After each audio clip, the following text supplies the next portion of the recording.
అమ్మగారికి వందనాలు, ఈసావాలికి వందనాలు, నా తోటి సోదరుడు అందరికీ వందనాలండి. నా సాక్ష్యం ఏంటంటే మా కుమారుడు సాక్ష్యం అండి. ఇది అన్వరు బీటెక్ చదివాడండి, కానీ సబ్జెక్టులు ఉన్నాయి ఆయనకి, కొన్ని పాస్ అవ్వలేదు. మా కుటుంబ కారణాల వల్ల వాళ్ళ నాన్నకి హెల్త్ బాగలేదని చదివి ఆపేశాడు. కానీ జాబ్కి వెళ్ళాడు, అది దేవుని కృప. నేను అసలు జాబ్ చేస్తాడని కూడా అనుకోలేదు, ఎందుకంటే అలా చెడు స్నేహాలుగా తిరిగేవాడు. నేను అప్పుడు చర్చికి వస్తూ ఉండేదాన్ని. ప్రతి శుక్రవారం రోజు అమ్మగారి చేత నీళ్లు ప్రార్థన చేయించుకొని తీసుకెళ్ళి ఫ్రిడ్జ్లో పెట్టేదాన్ని. ఆయన మధ్యాహ్నం దాకా కాలేజీ వచ్చేవాడు, రాగానే అన్నం పెట్టేటప్పుడు వాటర్ అడిగేవాడు, నేను ఈ బాటిల్ ఇచ్చేదాన్ని. ఏంటి తేడాగా ఉన్నాయి వాటరు అనేవాడు. ఏం లేదయ్యా, ఫ్రిడ్జ్లో పెట్టడం వల్ల అలా ఇని అని చెప్పేదాన్ని. ప్రార్థన అంటే అప్పటికి తనకి ఇష్టం ఉండేది కాదు.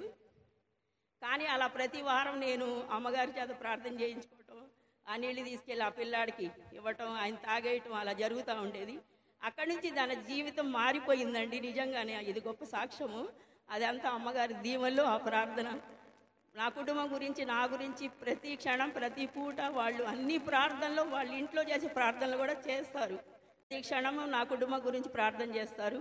మీరందరూ కూడా చేస్తున్నారు నా గురించి, నా బిడ్డ గురించి.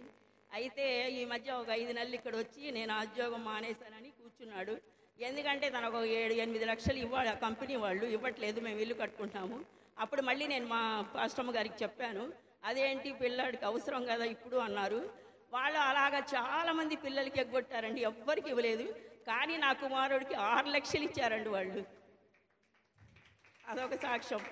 తర్వాత ఒక 5 నెలలు ఇక్కడ ఇల్లు కట్టుకునేటప్పుడు అది ఇష్టం ఉండదు నాకు, అది వెళ్ళటం అది ఇది అన్నాడు. నేను మళ్ళీ పాస్టమ్మ గారి చేత ప్రేం చేయించాను, తీసుకొచ్చి ఈసావాళ్ళ చేత పాస్టమ్మ చేత మాట్లాడిచ్చాను. వీళ్ళు చెప్పారు, అయ్యా ఇక్కడ ఉండటం, మీరు వ్యాపారాలు అయ్యాయి అనటం ఇష్టం లేదు, మీరు అక్కడికి వెళ్తేనే మంచిది అని చెప్పారు. మేము ప్రతి క్షణం ఇలా బుక్లో రాసుకొని నీ పేరు చేస్తున్నామని చూపించారు వీళ్ళు బాబుకి. సరే అని చెప్పేసి పరిశుద్ధాత్మ తల్లిని కూడా అడిగాము. తనే వచ్చి అడిగాడు, అవునయ్యా నువ్వు ఇక్కడ ఉంటావు బాగోదు, మీరు అక్కడికే వెళ్ళాలి బెంగళూరు అన్నారు. మళ్ళీ వెళ్ళి వేరే కంపెనీలో జాయిన్ అయ్యాడు. జాయిన్ అవుతా మరి అయితే నాకైతే తెలియదు, మన ఫోన్ చేసి అమ్మ నాకు ఫోన్పే కంపెనీలో జాబ్ వచ్చింది అని చెప్పాడు. అంటే నేను ఫోన్పే కంపెనీ పేరేమో అనుకున్నా, నాకైతే తెలియదు అలా అదని మంచి కంపెనీ అని. తర్వాత నిన్న ఫ్రైడే రోజు ఫోన్ వచ్చింది నాకు, స్కూల్లో టీచర్ని నేను. అయితే ఏంటండి అంటే, మీ అబ్బాయి ఫోన్పే కంపెనీలో జాబ్ వచ్చింది కమ్మా, అది బ్యాంక్కి, అది గవర్నమెంట్ అండర్టేకింగ్లో ఉంది, ఆర్బీఐ వాళ్ళు మమ్మల్ని మీ ఇంటికి పంపించారు అన్నారు. నేను స్టన్ అయిపోయి మా 2 పిల్లలకి ఫోన్ చేస్తే, అవును అది గవర్నమెంట్ది, అది బ్యాంక్కి, అది ఫోన్పే అంటే కంపెనీ కాదు అది బ్యాంక్కి అని చెప్పారండి. ఇదే నా గొప్ప సాక్ష్యం. సమకూర్చబడిన మీ దాసుల మీ కనికరమును, మీ దయను, మీ ప్రేమను, మీ కార్యములు నెరవేర్చి దీవించి ఆశీర్వదించి నీవే మహిమ ఘనత ప్రభావములు పొందుకోమని యేసు క్రీస్తు పరిశుద్ధ నామములో అడిగి వేడుకొని ప్రార్థిస్తూ ఉన్నాము తండ్రి, ఆమేన్. వాక్యం చదువుకుందాం. పరిశుద్ధ గ్రంథంలో నుండి యెషయా గ్రంథము 9వ అధ్యాయము 1వ వచనం నుండి చూద్దాం. యెషయా గ్రంథము 9వ అధ్యాయములో దేవుడు మాట్లాడుతున్నాడు. వేదన పొందిన దేశము మీద మబ్బు నిలవలేదు. వేదన పొందినటువంటి దేశం, శ్రమలు పొందినటువంటి దేశం.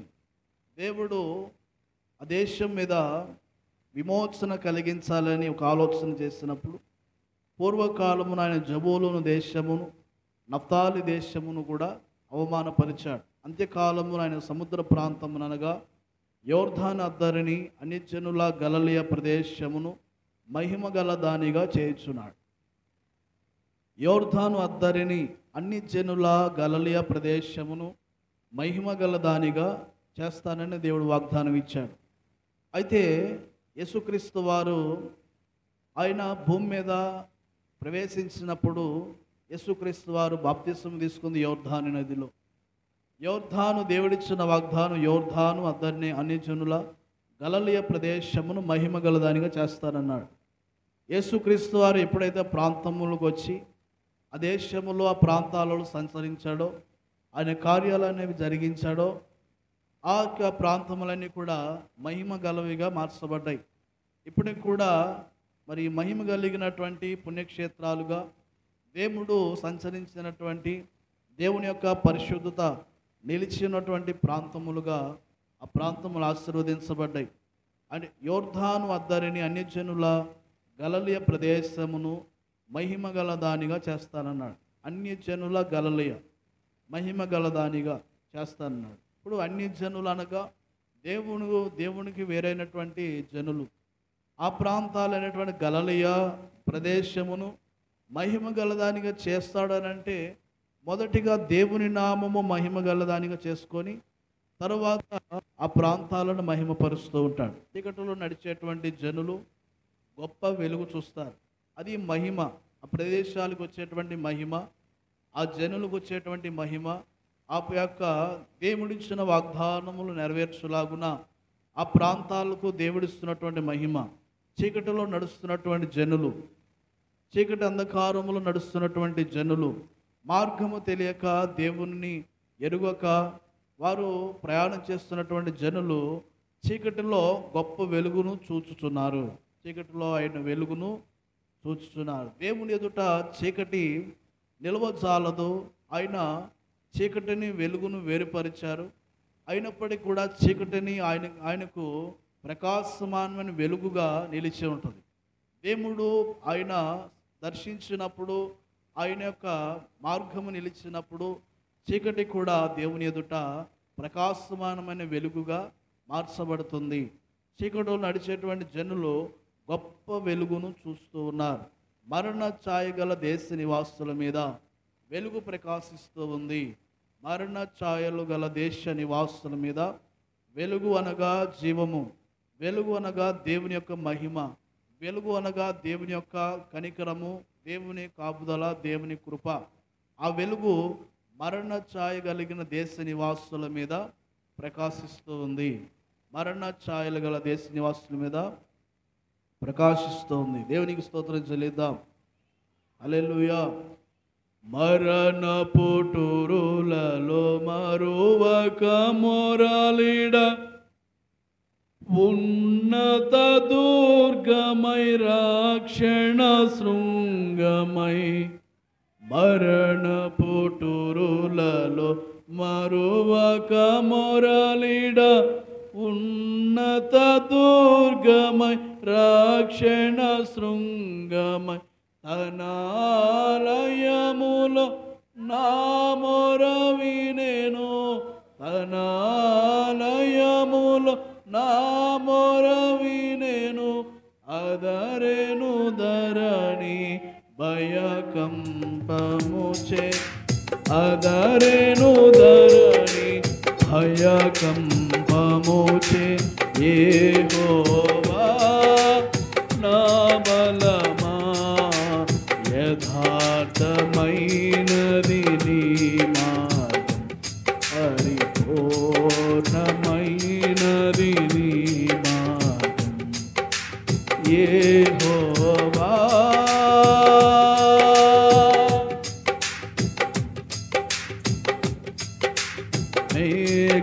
మేఘములపై ఆయన వచ్చును, మేఘములను తన మాటుగా చేయును. మేఘములపై ఆయన వచ్చును, మేఘములను తన మాటుగా చేయును. ఉరుములు మెరుపులు మెండుగా చేసి, ఉరుములు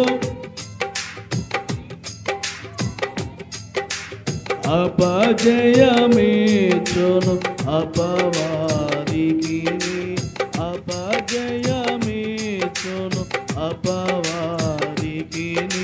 చూడండి, ఆయన మేఘము వలె మేఘములపై ఆసీనుడై వచ్చుచున్నాడు.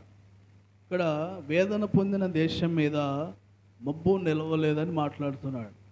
వేదన పొందిన దేశం మీద మబ్బు నిలవలేదు. వేదన, ఏ దేశం వేదన పొందుకొని ఉన్నది? బైబిల్ గ్రంథంలో అనేక దేశాలు వేదనలతో నిండుకొనిన దేశాలు ఉన్నాయి. మరి నయోమి రూతు వారి కుటుంబాన్ని తీసుకొని ఐగుప్తుకు వెళ్ళటానికి కారణము ఆ దేశంలో వేదన ఉంది. అక్కడ ఉన్న దేశంలో వేదన ఉంది అని చెప్పి వారు కనాను దేశం విడిచి వారు మోయాబు దేశానికి వెళ్ళటం జరిగింది. అట్లాగే అనేక సందర్భాల్లో అబ్రహాము ఉన్నటువంటి దేశంలో కూడా వేదన ఉంది, శ్రమ ఉందని దేవుడు అబ్రహాముని ఐగుప్తు దేశానికి వెళ్ళమన్నాడు. లోతు సంతోషం ఉందనుకున్నటువంటి సొదొమ గొమొర పట్టణంలో అక్కడ వేదననే చూశాడు. లోతు సమృద్ధి ఉన్నప్పటికీ లోతు జీవితకాలం అంతా కూడా వేదన అనుభవిస్తూ ఉన్నాడు. చుట్టూ సమృద్ధి ఉన్నప్పటికీ వారి కుటుంబంలో శాంతి లేదు, సమాధానము లేదు. వేదనతో నిండుకొనినటువంటి వారి కుటుంబం. దేవుడు వారిని వెలుపులకు నడిపించాలని ఆలోచన చేసి విడుదల అనుగ్రహించాడు. దేవునికి స్తోత్రం చెల్లిద్దాం. అట్లాగే ఏ దేశమైతే, ఏ కుటుంబము అయితే వేదనతో మరి నిండుకొని ఉంటుందో ఆ కుటుంబానికి దేవుడిస్తున్నటువంటి వాగ్దానం, యోర్దాను అద్దరిని అన్యజనుల గలిలయ ప్రదేశమును మహిమగల దానిగా చేయుచున్నాడు. మహిమగలటువంటి కుటుంబముగా దేవుడు మలుస్తూ ఉన్నాడు. ఆశీర్వాదకరమైనటువంటి జనముగా దేవుడు ఆశీర్వదిస్తూ ఉన్నాడు. చీకటిలో నడిచేటువంటి జనులు గొప్ప వెలుగును చూస్తూ ఉన్నారు. చీకటిలో నడిచేటువంటి జనులు గొప్ప వెలుగును చూచుచున్నారు. అది ఎప్పుడు చూస్తూ ఉంటారంటే క్రీస్తు రక్తంలో కడగబడిన ప్రతి మనిషి కూడా అప్పటి వరకు బంధకాలలో పాపపు చీకటిలో నడిచేటువంటి జనులు, శాపపు చీకటిలో నడిచేటువంటి జనులు ఎప్పుడైతే క్రీస్తు రక్తములో కడగబడుతున్నారో, క్రీస్తు నామములో ముద్రించబడుతున్నారో వారు గొప్ప వెలుగును చూస్తూ ఉన్నారు. సౌలు ప్రయాణం చేస్తున్నప్పుడు రామపట్టణంలో సౌలు ఎట్లయితే వెలుగును చూశాడో అట్లాగే యేసుక్రీస్తు వారి యొక్క స్టెఫను రూపంలో జనులు ఎట్లాగైతే వెలుగును చూశారో అట్లాగే జనులు చీకటిలో నడిచేటువంటి జనులు ఖచ్చితంగా గొప్ప వెలుగును అనేది చూస్తూ ఉన్నారు. మరణ ఛాయ గల దేశ నివాసుల మీద వెలుగు ప్రకాశిస్తూ ఉన్నది. మరణ ఛాయ ఏ దేశం మీదైతే, ఏ కుటుంబం మీదైతే మరణ ఛాయలు అలుముకుంటూ ఉంటాయో ఆ కుటుంబం మీద దేవుని యొక్క ప్రేమ, దేవుని కనికరము ఇదిగో నిలిపి వెలుగు ప్రకాశించులాగున, దేవుని జీవముతో నింపబడులాగున దేవుని కార్యములు అనేవి జరిగిస్తూ ఉన్నాడు. దేవునికి స్తోత్రం చెల్లిద్దాం. నీవు జనమును విస్తరింపజేయుచున్నావు. జనమును ఆయన ఏం చేస్తున్నాడంట? విస్తరింపజేయుచున్నావు. ఒకానొక సందర్భంలో దేవుడు ఇదిగో ఎదోమీయుల మీద, దేవుడు వారి యొక్క దేశముల మీద శాపము ఇచ్చాడు. ఇదిగో మీ దేశములు పాడుగాను నిర్జనముగాను, ఇదిగో మీ దేశం అంతా కూడా నాశనకరముగాను ఉంటుందని దేవుడు మాట్లాడుతున్న సందర్భంలో తరువాత ఆయన జనుల పక్షంగా దేవుడిస్తున్న వాగ్దానం, జనమును విస్తరింపజేయుచున్నాడు. జనములు ఆయన ఏం చేస్తున్నాడంటే విస్తరింపజేస్తూ ఉన్నాడు. మన కుటుంబాన్ని ఆశీర్వదించాలన్నా, మన కుటుంబాన్ని విస్తరింపజేయాలన్నా దేవుని సన్నిధిలో దేవుని కృపచేత మనలను దీవిస్తూ ఉన్నాడు. దేవునికి స్తోత్రం చెల్లిద్దాం. భయంకరమైనటువంటి ఉపద్రవాలు, ఆ యొక్క మరణ ఛాయలు అలుముకుంటున్నాయి. నిన్నటి కాలము వార్తల్లో మరి ఒక సంఘటన మన విశ్వాసులు వస్తున్నటువంటి ప్రాంతముల్లో మరి 20 మహిళలను అతి దారుణంగా మరి చంపేస్తున్నటువంటి, హత్య చేస్తున్నటువంటి సందర్భాన్ని మనం చూసాం. అయితే వారి ప్రాంతములో మరణ ఛాయ అలుముకుంది అనుకోని సంఘటన మరి అకస్మాత్తుగా వారి మీద దాడి చేయబడి వారిని మరి హత్య చేయటం జరిగింది. మరి భయంకరమైనటువంటి మరణపాయం అది. చూడండి, దేవుని ప్రజలు ఎల్లవేళలా కూడా దేవుని విజ్ఞాపన చేస్తూ ఉంటారు. ఎందుకు విజ్ఞాపన చేయాలి? ఎందుకు దేవుని సన్నిధిలో దేవునికి మొరపెట్టాలి? దేవుని సన్నిధిని కనిపెట్టుకుని ఎందుకు ఉండాలంటే ఇట్లా మరణ ఛాయలు అలుముకున్నటువంటి సందర్భంలో దేవుడు మార్గము చూపించి మనకు ఆయన కవచాన్ని ఇచ్చి ఏ ఇబ్బందులు, ఎటువంటి శోధనలు, ఎటువంటి మరణ ఛాయలు లేకుండా ఆయన జీవపు ఛాయలతో నింపి పరిపూర్ణులుగా ఆశీర్వదించే కృపను దేవుడు మనకిస్తూ ఉన్నాడు. దేవునికి స్తోత్రం చెల్లిద్దాం. వారి సంతోషమును వృద్ధిపరచుచున్నావు. కోతకాలమున మనుష్యులు సంతోషించున్నట్లుగా నీవు వారిని చూడండి సంతోషింపజేయుచున్నావని దేవుని వాగ్దానం మీద వారు నీ సన్నిధిని సంతోషించుచున్నారు. చూడండి, వారు సంతోషము వృద్ధిపరచబడతా ఉంటుంది.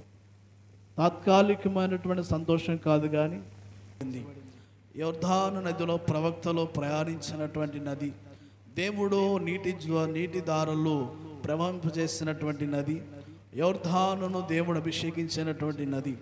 అట్లాగే మన యొక్క జీవనది దేవుడు ఏం చేస్తున్నాడంటే అభిషేకిస్తూ ఉన్నాడు. మన జీవనదిని దేవుడు అభిషేకిస్తూ ఉన్నాడు. యోర్దాను అద్దరిని అన్యజనుల గలిలయ ప్రదేశం అన్నారు.